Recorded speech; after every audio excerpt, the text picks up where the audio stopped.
예수께서 무리를 보시고 산에 올라가 앉으시니 제자들이 나아온지라 입을 열어 가르쳐 이르시되 심령이 가난한 자는 복이 있나니 천국이 그들의 것이미요 애통하는 자는 복이 있나니 그들이 위로를 받을 것이미요 온유한 자는 복이 있나니 그들이 땅을 기업으로 받을 것이미요 의에 줄이고 목마른 자는 복이 있나니 그들이 배부를 것이미요 긍휼히 여기는 자는 복이 있나니 그들이 긍휼히 여김을 받을 것이미요 마음이 청결한 자는 복이 있나니 그들이 하나님을 볼 것이미요 화평하게 하는 자는 복이 있나니 그들이 하나님의 아들이라 일컬음을 받을 것이미요 의를 위하여 박해를 받는 자는 복이 있나니 천국에 그들의 것임이라 나로 말미암아 너희를 욕하고 박해하고 거짓으로 너희를 거슬러 모든 악한 말을 할 때에는 너희에게 복이 있나니 기뻐하고 즐거워하라 하늘에서 너희의 상이 큼이라 너희 전에 있던 선지자들도 이같이 박해하였느니라.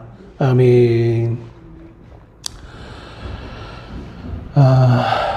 마태복음 5장, 6장, 7장은 한 가지 복음서에 있어서 매우 중요한 부분으로 다루어지고 있는 부분입니다. 그래서 이 부분을 따로 별칭을 붙였는데 그것은 산상수훈이라는 닉네임이 붙어져 있습니다. 산상수훈 혹은 산상보훈이라는 한자어로 사자성어라고 할까요? 사자성어는 아니지만 사자성어 비슷하게 이렇게 별칭이 붙어 있습니다. 말 그대로 산 위에서 들려진 보배로운 교훈의 말씀이라는 의미로서 산상수훈 혹은 산상보훈이라고 불려집니다. 그리고 그 가운데 또 오늘 우리가 이 아침에 읽은 1절부터 12절까지 있는 말씀 가운데 팔복이라는 또 닉네임이 담겨져 있는 말씀입니다.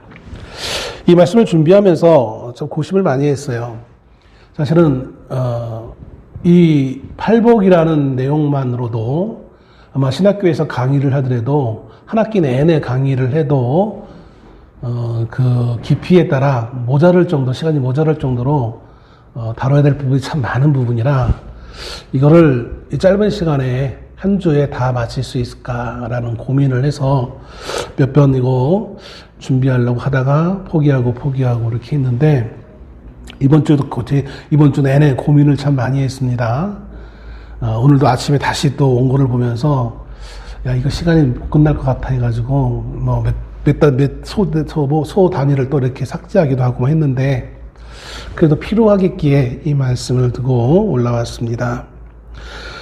사람들은 이 산상수훈 마태복음 5장, 6장, 7장에 있는 말씀 또 이 팔복, 특별히 팔복에 되어 있는 말씀 이 부분을 기독교 교훈의 핵심이라고 말들을 합니다.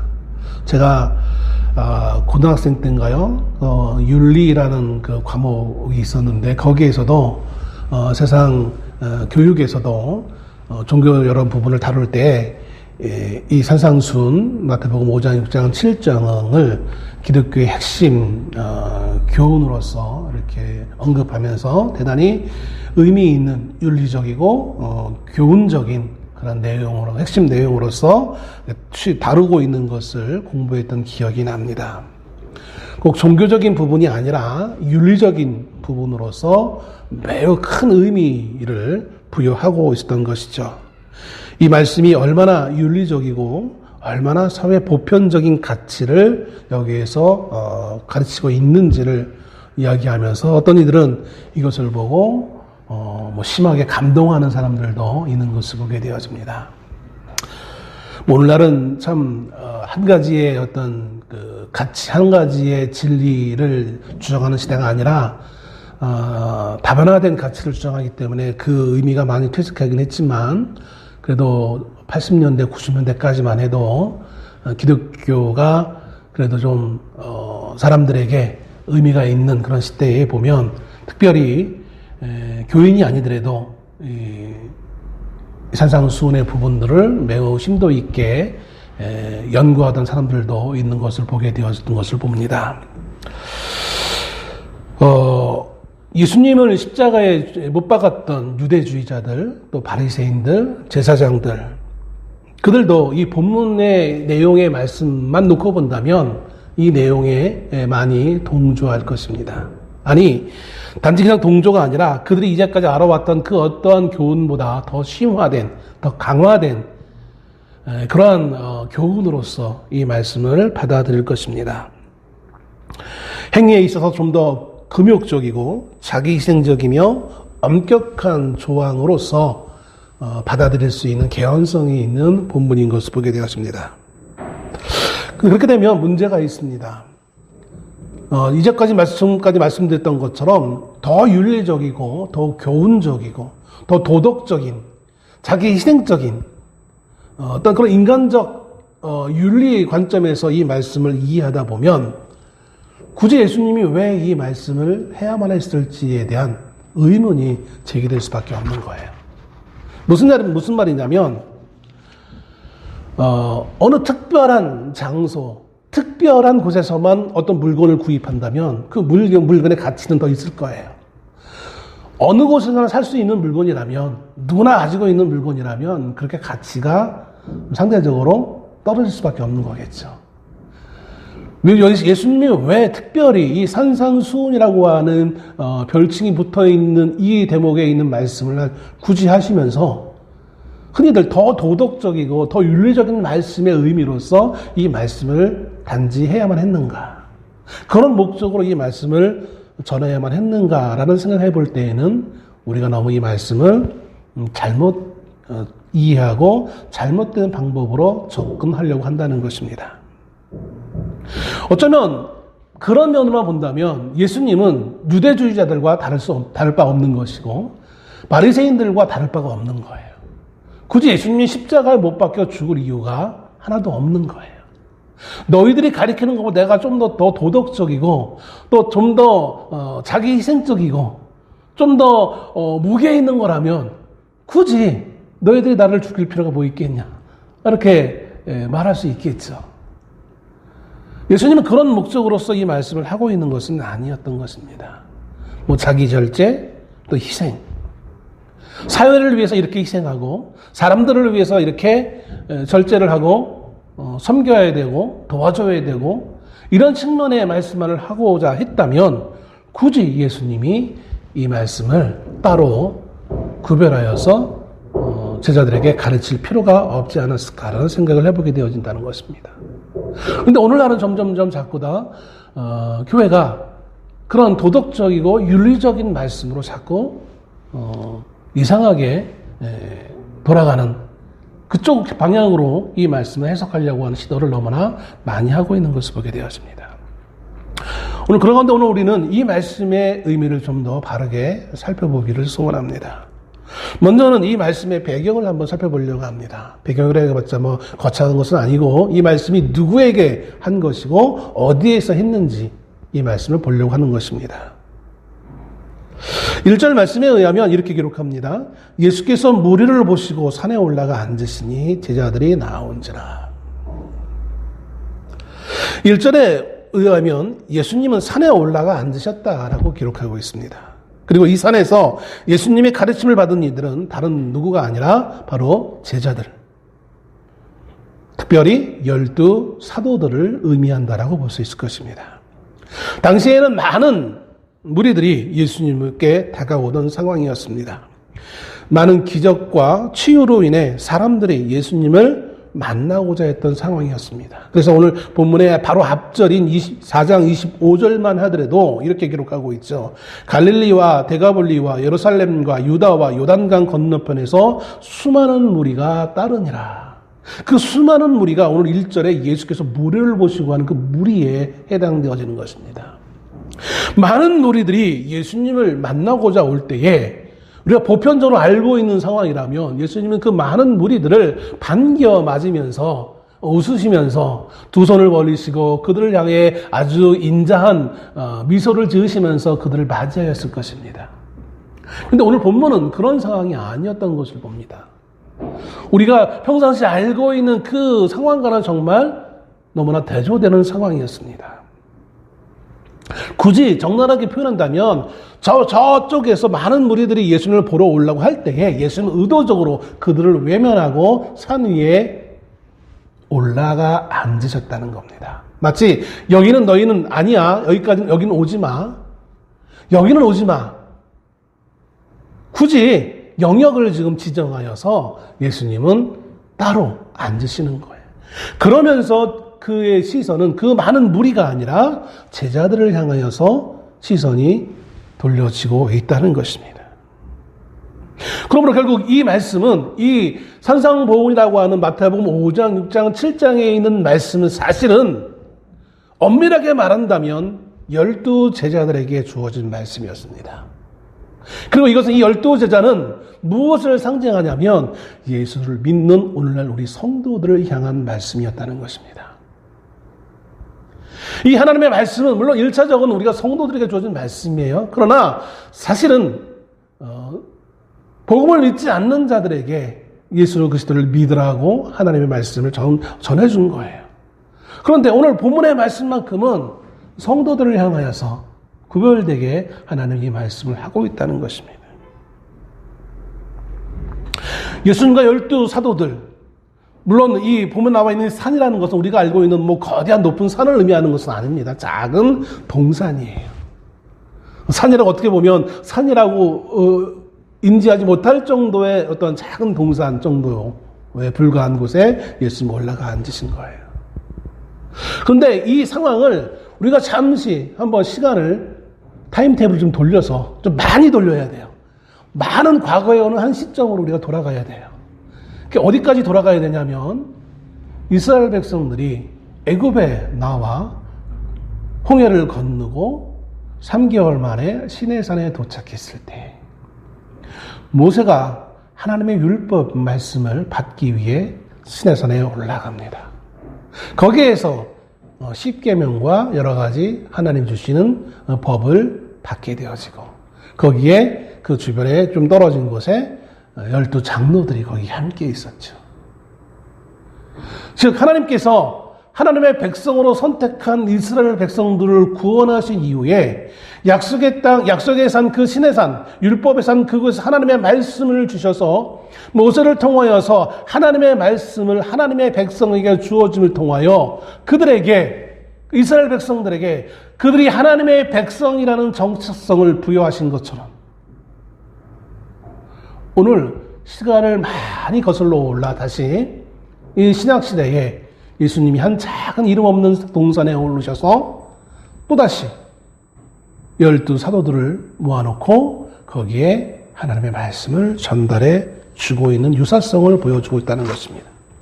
물론 예수님은 그 모세보다 훨씬 더 위대하신 분이시고 그리고 예수님이 전하신 그 메시지는 단지 율법이 아니라 복음이었다는 차이만 있을 뿐인 것입니다.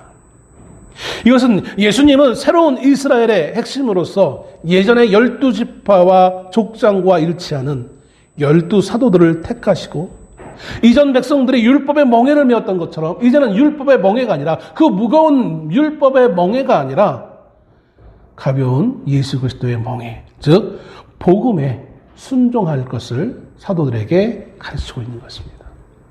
사도들을 통해서 오늘 우리는 그 예수님의 가르침, 예수님의 멍에 그 복음을 율법보다 가벼운 율법의 완성이라고 할 수 있는 이 복음의 말씀을 우리가 이제 전달받고 그 말씀 안에 살아가는 우리가 되어진 것을 믿으시기를 바랍니다.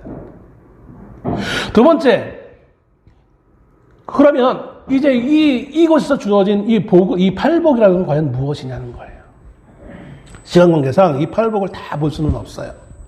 예전에 제가 청년 때 처음 고향교회에서 목사님이 이 팔복을 설교했던 기억이 납니다. 내용은 다 잊어먹었죠. 30년이 왜 훨씬 더 전이라 거의 40년 가까이 된 시간이 흘렀기 때문에 내용은 다 잃어버렸어요.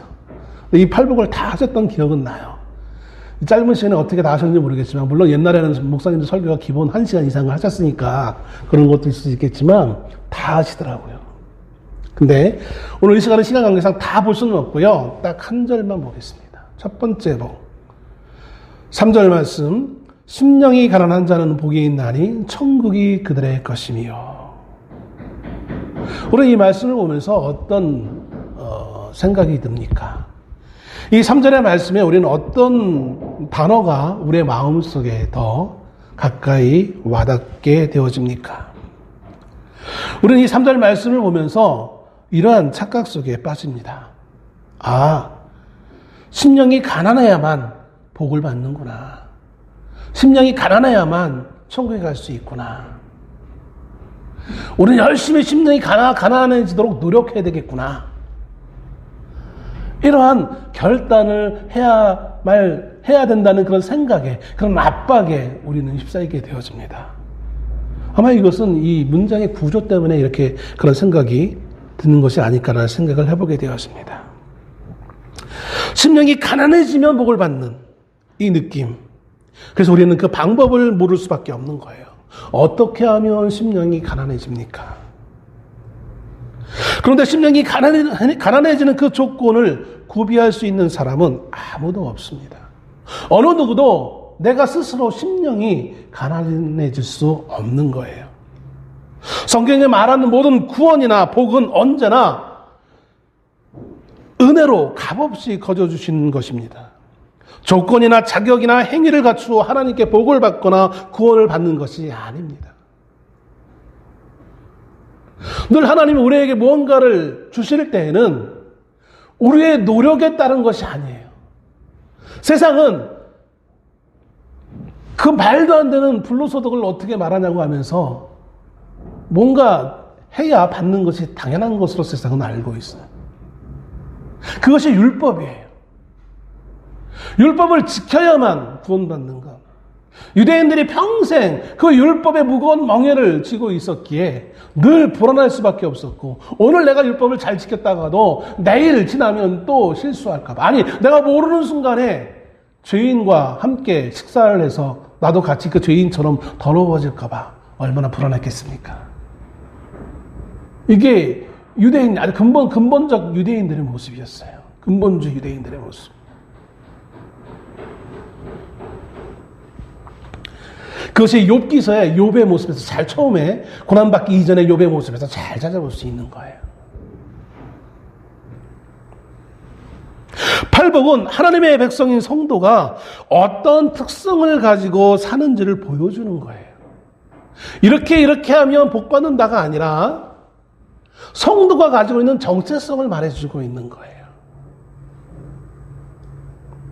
8개로 분리된 서로 다른 제자들의 집단을 말하는 것이 아니라 8가지의 다채로운 특성을 가진 하나님의 나라의 백성들의 모습을 보여주고 있는 거예요. 마치 갈라디아서에 나와 있는 성령의 9가지의 열매처럼, 누구에게는 성령의 이런 열매가 있고 누구는 저런 열매가 있고, 우리는 그렇게 가르치는 사람들이 있어요. 그렇지 않아요. 누구에게나 하나님을 믿는 성령에 충만한 사람은 그런 열매가 있는 거예요. 다만 그 열매가 발휘됐는지 안 발휘됐는지는 그 사람의 성숙도에 차이가 있을 수 있겠지만 그것이 성도의 정체성이에요. 그것처럼 오늘 팔복도 마찬가지라는 거예요. 이렇게 하면 복을 받는다가 아니라 이거 성도가 가지고 있는 온전한 속성을 그대로 우리에게 보여주고 있는 거예요. 우리는 자꾸 일반 신자와 특별한 성도를 구별하려고 합니다. 특별히 카톨릭 같은 경우는 일반적인 신도와 성자 수준의 특별한 신도로 분류합니다. 그래서 성자는 뭔가 특별한 혜택이 있는 것처럼, 일반 신자가 할 수 없는 어떤 특별한 일을 성자는 할 수 있는 것처럼 그렇게 가르쳐요. 그러나 일반 성도와 특별한 성도가 있는 것이 아니라 목사나 아니면 집사나 장로나 일반 성도나 20년을 믿은 성도나 이제 막 교회 들어온 성도나 누구에게나 다 이 특성이 있는 거예요. 팔복을 해석함에 있어서 가장 먼저 염두해야 될 것은 복이 있나니라는 말씀입니다. 여기에는 2가지 권면의 의미가 담겨져 있습니다. 하나는 누가라는 말이고 다른 하나는 그 기준입니다. 누가라는 것은 행복의 주체를 말하는 것입니다.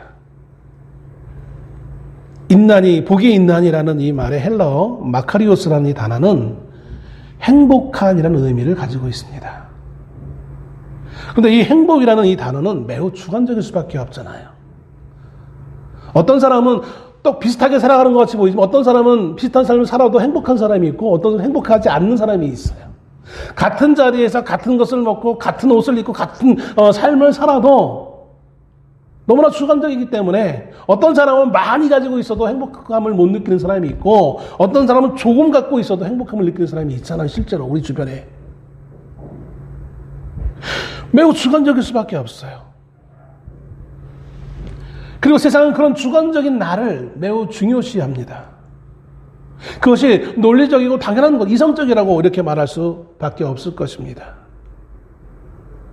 너무나 주관적인 것을 이야기하기 때문에 우리는 이 땅을 살아가면서 행복함을 모르며 행복함에 대한 그 느낌을 느끼지 못하며 살아가요. 간혹가다 저희 집사람이 그런 말을 해요. 우리 아이들 보고 야, 니네들 저 아프리카 가봐. 아프리카 좀 보냈으면 좋겠대요. 아프리카 가서 저 고생하는 아이들 좀 보고 좀 우리가 얼마나 상대적으로 윤택한 삶을 살아가는지. 근데 여러분 윤택한 풍요로운 삶을 산다고 해서 그냥 행복하다는 것은 아니거든요. 그건 또 다른 개념의 문제잖아요. 그런데 오늘 예수님은 팔복을 말씀하시면서 이 행복함에 대한 평가를 하나님이 해주시는 거예요. 그리고 두 번째 보면은 그렇게 우리가 가지고 있는 것이 결코 행복의 기준이 될 수 없다는 것을 말씀해주고 있는 거예요.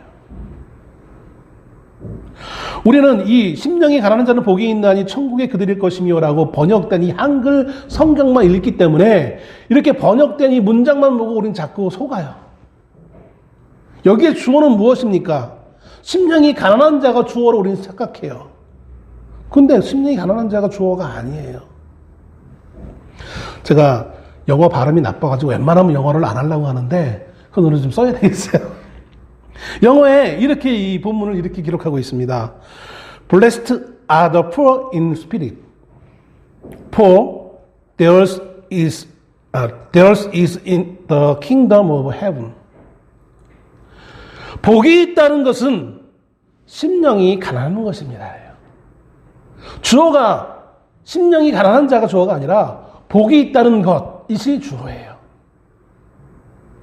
혹은 복이 있다는 것 내지는 복을 가진 사람을 의미할 수도 있겠죠. 복이 있는 사람이라는 것은, 복이 있다는 것은 심령이 가난하다는 거예요. 왜냐하면 그들에게는 하나님의 나라가 있기 때문이라는 것입니다.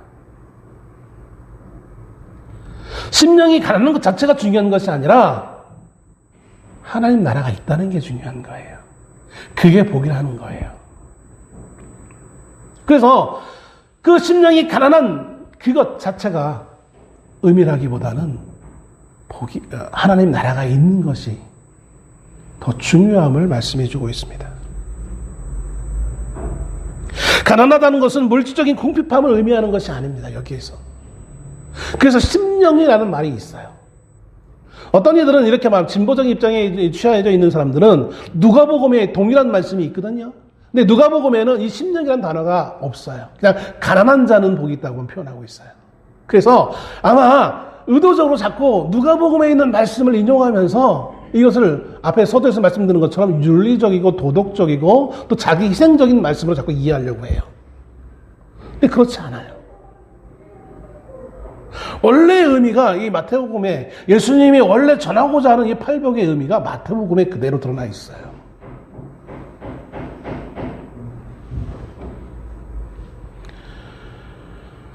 문제는 마음이 가난하다는 것이 과연 무엇이냐라는 것이겠죠.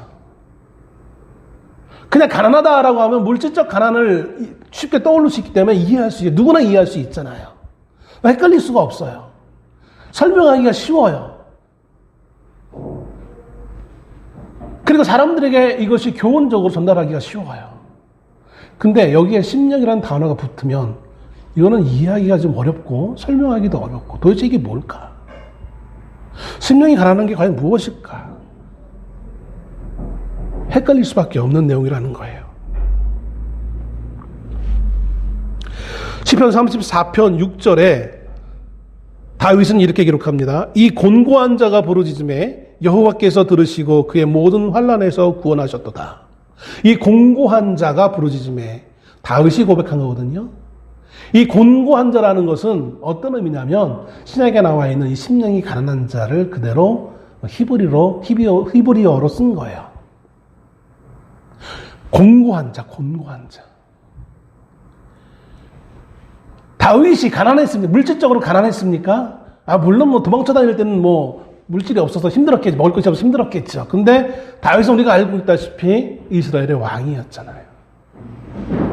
그러므로 오늘 다윗의 이 고백과 같이 비교해 본다면 이 심령이 가난하다는 것은 물질적인 어려움을 말하고 있는 것은 아닙니다. 구약에서 가난이라는 것은 두 가지 의미가 있습니다. 첫째는 괴로움을 당하는 자신을 구원할 능력이 없는 사람을 의미합니다. 너무나 괴로워요.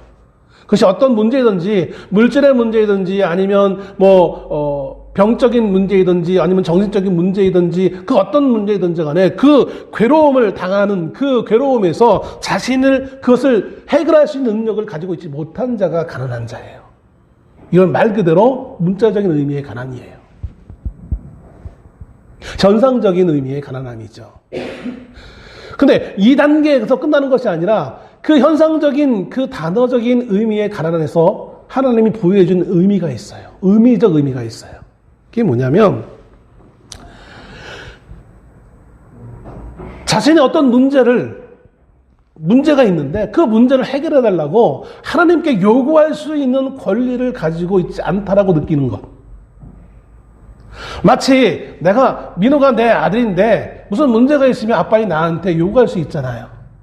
그게 당연한 거예요. 근데 남의 아이가 나한테 와서 아빠 도와주세요 이렇게 할 수 없는 거잖아요. 바로 그 남의 아이처럼 나는 이 노종배란 나에게 그 사람의 문제를 해결하려고 요구할 수 없는 위치에 있는 사람이라고 자각하는 거, 이게 가난한 거예요. 그래서 구약에 흔히 고아와 과부와 나그네를 가난한 자의 대표적인 의미로 성경은 얘기하고 있어요. 일차적인 의미는 말 그대로 정말 가난한 자들이에요. 근데 여기에서 나아가 의미를 부여한다는 게 뭐냐면 현상적인 것 말고 그의 본질적인 의미는 뭐냐면 그렇기 때문에 누구도 이 사람을 도와줄 수 없다는 거예요. 그리고 누구도 이 과부나 고아나 가난한 자가 이 나그네가 자신의 어떤 문제를 누구에게도 도움을 구할 수 없는 거예요. 아는 사람이 없으니까. 주변에 도와줄 사람이 없으니까. 이게 가난하다는 의미인 거예요. 단지 돈이 없어서가 아니라 돈이 없어도 유대인들 같은 경우는 참 하나님이 그렇게 교육을 하셔서 그래서 돈이 없어도 부자인 내 친척이 있으면 내가 좀 상황이 이저차저차해서 내가 힘드니 도와주시오 할 수 있는 그런 교육이 되어져 있는 거예요. 형제를 돌아보는. 근데 과부이기 때문에 누군가에도 도움을 요청할 수 없는 거예요. 우리는 단어적 의미에서의 가난한 자만 생각해요. 근데 하나님은 그 단어적 의미, 현상적 의미의 가난한 자를 말씀하고자 구약에서 이렇게 여러 번 강조한 것이 아니라 그 현상적 의미 안에 숨어져 있는 내재적인 본질적인 의미의 가난한 자를 하나님은 이스라엘 백성들에게 여러 번 교육하시기를 가르치시기를 원하셨다는 거예요. 근데 그것을 유대인들은 이해하지 못했어요. 예수님이 이 땅에 오셔서 비로소 가르치셔야 내 형제가 오래를 가고자 하면 함께 십리를 같이 걸어주고 겉옷을 달라고 하면 속옷을 주라고 한 그것은 단지 물질적인 필요를 채우라는 의미가 아니었어요. 본질적인 의미를 이해할 수 있어야 된다는 거였어요. 현상과 의미를 분명히 구별할 수 있어야 돼요. 심령이 가난한 사람은 그들의 성취한 것들 때문에 감사를 드렸던 바리새인들이나 피와 검으로 그 나라를 세우려고 했었던 그 열심당원이 아니라 자신이 너무나 가난해 아무것도 바칠 것이 없기 때문에 하나님 앞에 그 어떤 성취함도 이룰 수 없었던, 또 그래서 유대 사회로부터 거절당하였던 세리와 창녀들이었던 거예요. 세리가 어떻게 가난하다고 말할 수 있겠습니까? 누구보다 부자였거든요. 그런데도 예수님은 그 세리가 가난한 자라고 예수님은 여기고 있는 거예요. 그래서 예수님이 어린아이와 같지 않으면 천국에 들어갈 수 없다고 하시는 말씀이 그거예요. 우리 잘못 이것을 해석해서 어린아이는 뭐 순진하고 순수하고 뭐 이런 순수해서 천국 간다. 그거 아니에요. 요즘 어린아이들이 얼마나 옛날 말로 대바라졌는데 뭐 순수해요. 그죠? 본 게 너무 많아가지고 옛날에 같이 순수하지 않아요. 예수님이 어린아이 같지 않으면이라 했을 때 이 어린아이라는 것은 뭐냐면 어른의 도움이 없으면 그 시대에 살아갈 수 없는 존재였어요. 어른이 꼭 옆에서 지켜줘야만, 어른이 꼭 먹여줘야만, 어른이 씻겨줘야만 쓸 수 있는 그런 존재. 즉 이 말은 뭐냐면 구원의 주체는 나에게 있는 게 아니라 누구에게 있다? 하나님께 있다라는 거예요. 나는 단지 내가 그렇게 어린아이라는 하나님이 나를 받아주시지 않으면 내가 거기 들어갈 수 없다는 것을 아는 자, 깨달은 자. 그게 어린아이인 거예요. 내가 하나님을 위해서 얼마나 많이 희생하고 봉사했는데 하나님이 나를 버려둘 수 있어요. 보이는 예배당에서는 그분이 높임을 받을 수 있어요. 아우, 장로님, 권사님, 집사님 하면서 목사님들이 그냥 손을 막 비벼대면서 헌금 많이 했으니까 그분을 높일 수 있어요. 그러면 안 되지만, 똑같이 해야 되지만, 그럴 수는 있어요. 이 세상적 모습이니까. 그러나 하나님 나라에서는 그렇지 않다는 거예요.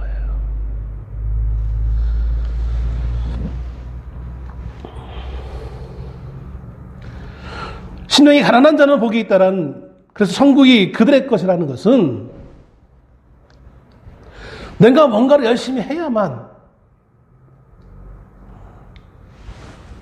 천국을 소유하는 것이 아니라 하나님이 천국을 그들에게 주었다라는 거예요. 천국을 주어서 천국을 소망하며 살아가야 되는 그 정체성을 가지고 있는 것이 바로 우리라는 거예요. 성도라는 거예요. 이 팔복의 모든 시제는 이미 주어진 거예요. 앞으로 이렇게 하면 천국이 너희 것이고, 앞으로 이렇게 하면 위로를 받을 것이고가 아니라 이미 천국이 너희 것이라는, 받은 것처럼 표현하고 있는 거예요. 하나님이 이미 너희에게 나를 통해 예수 그리스도를 통하여서 천국을 주었다라는 거예요. 너희 안에 그렇기 때문에 이 심령이 가난한 정체성이 있다라는 거예요. 엉뚱한 데서 찾지 말고 이미 우리에게 주신 하나님이 성령을 통해서 우리에게 주신 그 정체성을 바로 알고 있다는 얘기인 거예요. 문제는 바로 알고 그 정체성을 가지고 그렇게 살아가라는, 그 속성을 가지고 살아가는 거잖아요. 우리가 숨을 쉬며 산소를 마시고 살아갈 때 산소 있다는 거 알잖아요. 야, 산소 있는지 없는지 확인해보자. 빨리 숨을 빨리 쉬어야지 막 우리가 의도적으로 막 이렇게 하진 않잖아요. 자연스럽게 우리가 육체가 살아있으면 자연스럽게 호흡을 해서 산소를 마시고 내뱉고 것 자연스러운 것처럼 우리 안에 심령이 가난한 모습이 있는 거예요. 왜? 천국이 우리 안에 있으니까.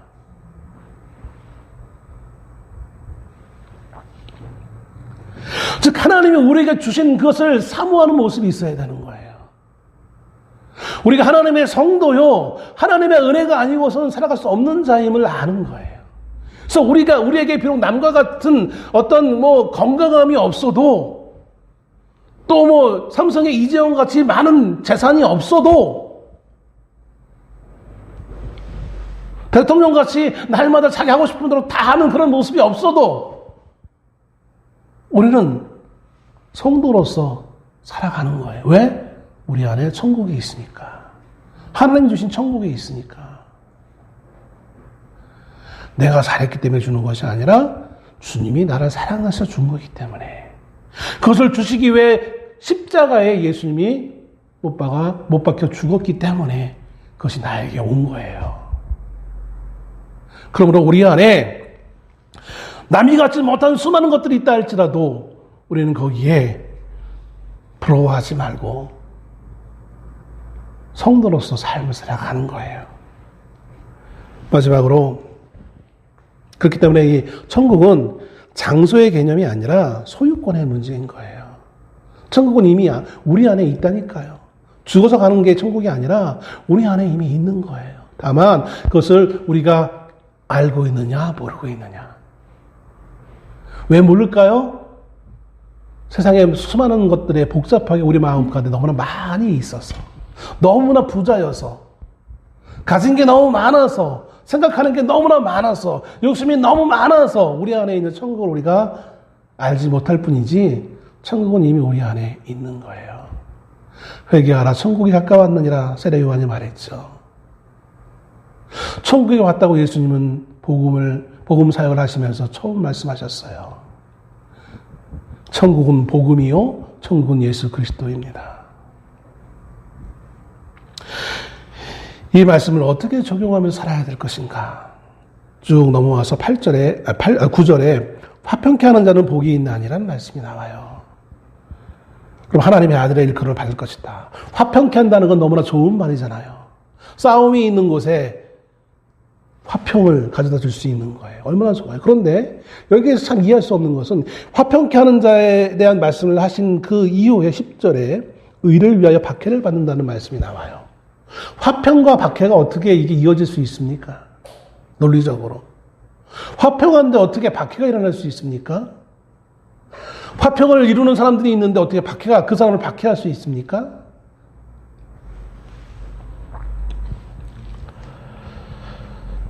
우리를 반대하며 우리를 욕하고 비방하는 것은 우리의 특별한 어떤 행동 때문이 아니에요.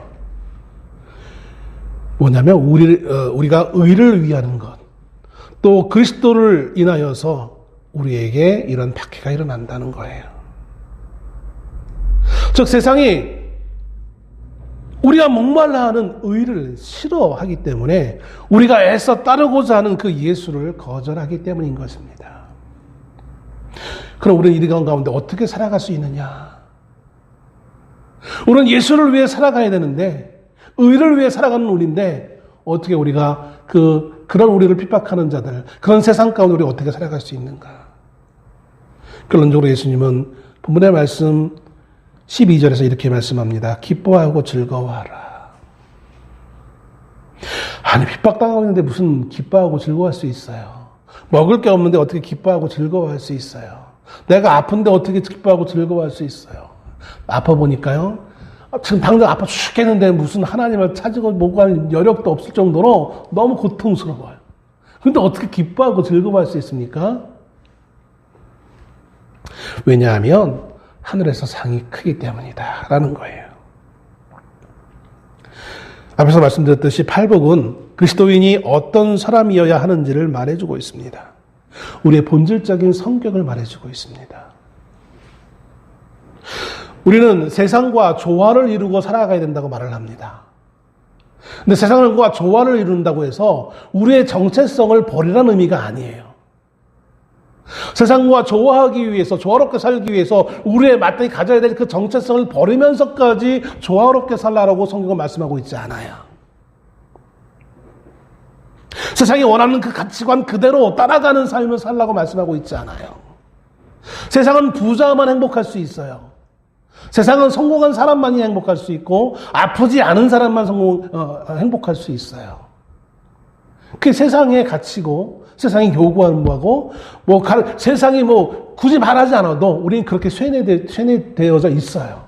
그래서 아프면 불행한 거고 가난해지면 불행한 것이고 모든 일이 되지 않으면 불행한 것이에요. 뭔가 하다가 자꾸 막히면 불행한 거예요.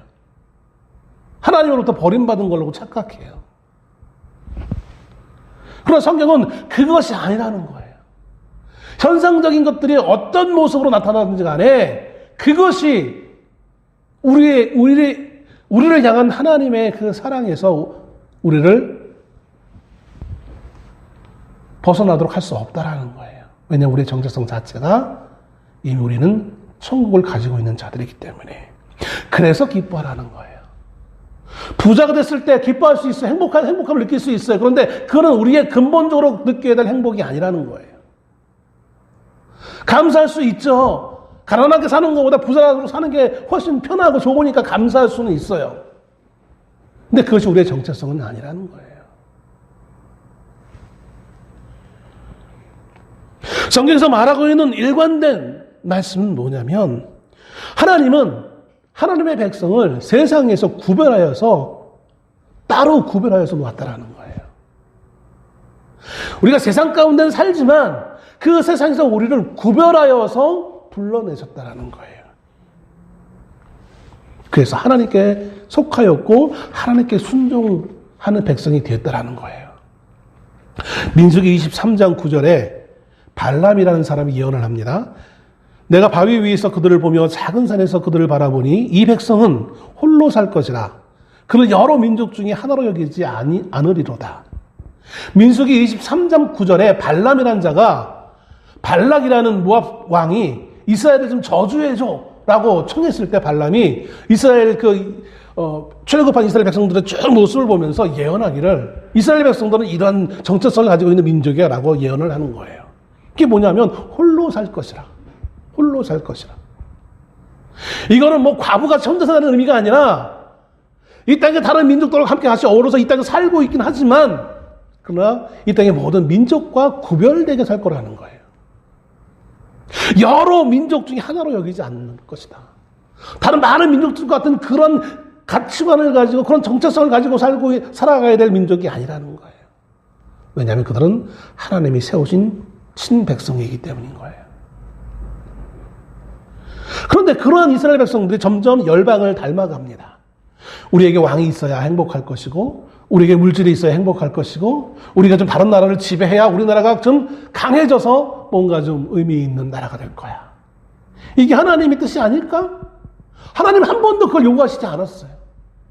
전쟁을 잘해서 주변에 있는 모든 나라를 다 정복해가지고 하나님을 믿게 강요하면 이게 하나님이 원하는 거 하나님 그렇게 말씀하시지 않았어요.